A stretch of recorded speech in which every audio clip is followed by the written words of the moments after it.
Okay,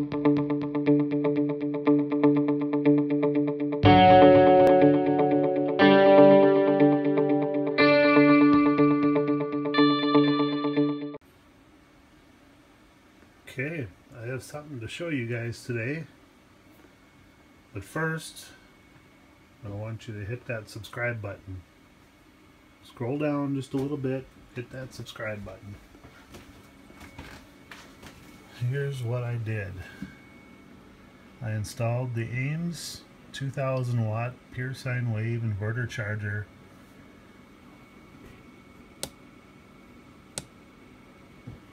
There you can see this is the remote for it. Got a switch here for power saver, auto, or inverter on, or inverter off. The green light is currently lit up. That means the AC is on, and not the air conditioner, but the AC power from the shoreline basically is on and working. It's telling me there's 23 volts coming from the AC shore power. Output's 123 volt AC. My battery voltage is 13.7 volts DC. Output frequency is 60 Hertz. Output load is 0. As long as I'm on shore power, my output load is going to be 0. If I switch to inverter, then it'll go up as each device turns on. You can see it's got a good indicator here for battery. 4 bars is a full charge, as far as I've seen on here, I guess. I've never seen 5 bars on here. So I believe it is 4 bars. And then it's also got text here for alarm and fault, and there's also a light up here for alarm. And on the machine it will beep if there's alarms. So that's the remote for the inverter. You can see my media center here, stereo up there, TV, and got satellite box and Apple TV. Down here is where I chose to put the batteries. I don't have them fully connected yet, and I have 2 of them. These are the Battleborn Lithium. I believe these are lithium iron phosphate.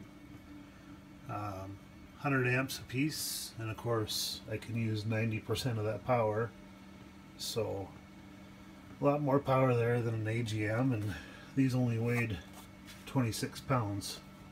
So they're very easy to work with. Look forward to testing these here in the future. I ran it today for a little bit. So yeah, good batteries there. We'll do some testing on them, see how they last, and I'll get them tied to parallel here next week probably, when I can make the cables. They just weren't long enough, the ones that I had that were already made. So, and then down here, there's a subwoofer right there for the stereo system. I know it's hard to see, but this was wide open otherwise.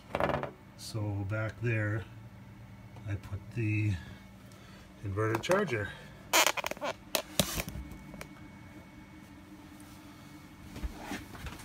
Just a second here.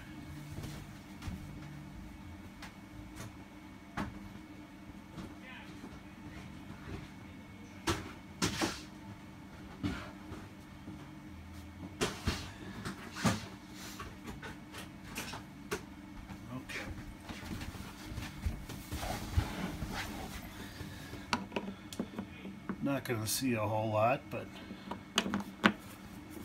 somebody might find it interesting, so I better show it.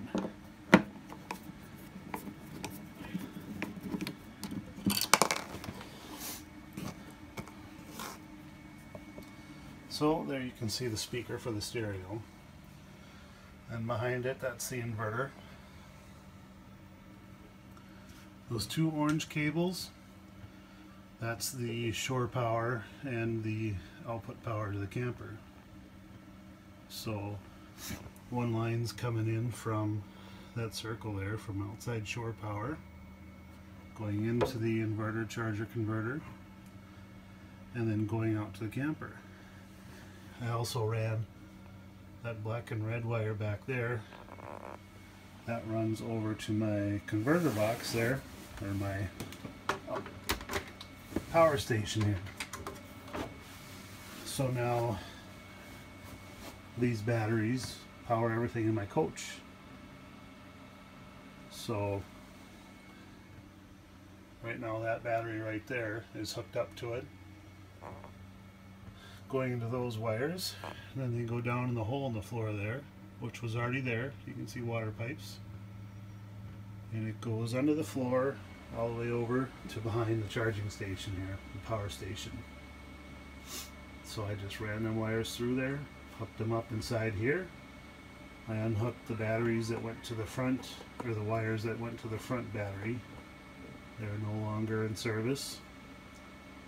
And I can also, this has a built-in converter in the bottom, power converter, so it takes 110 and turns it into 12 volt DC.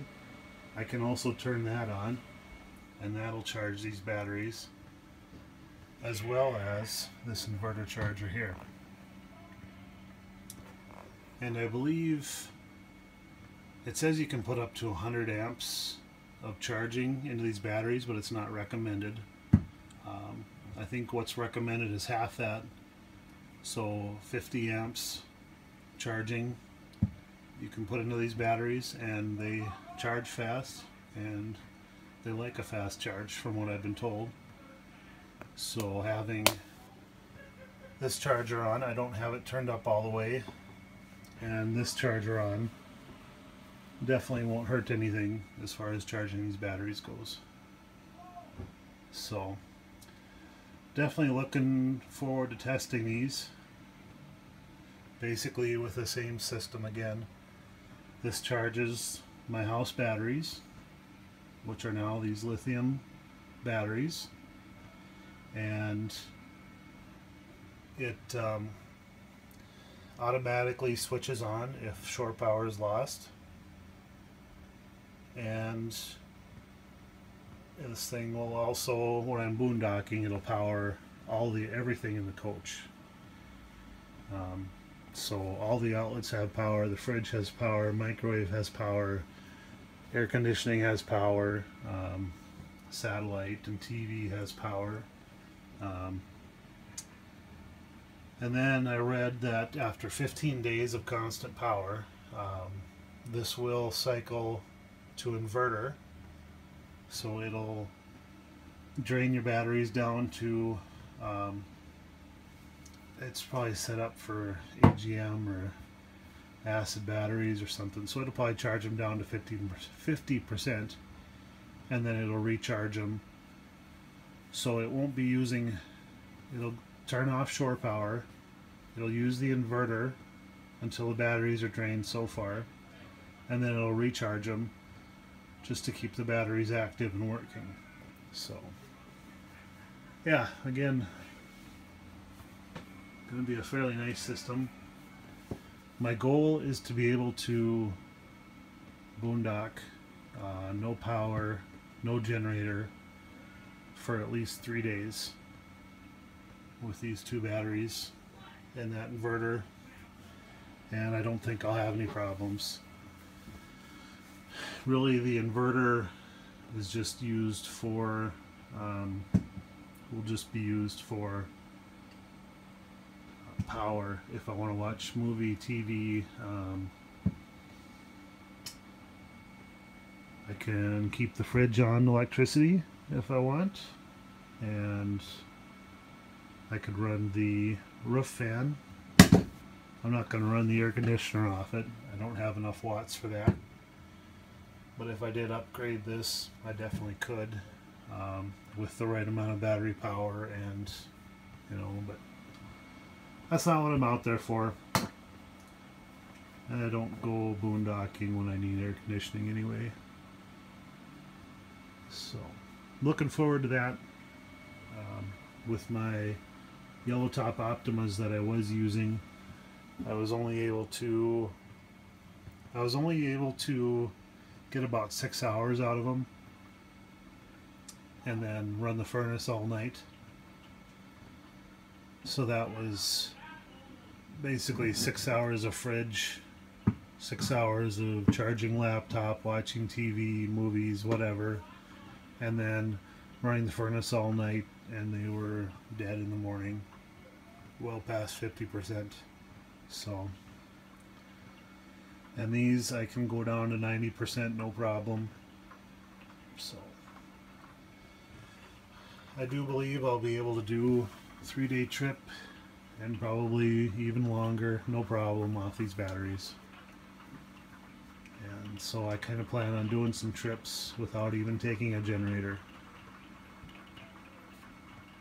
Thanks for watching. Thanks for subscribing, commenting, liking, disliking, thumbs down, thumbs up.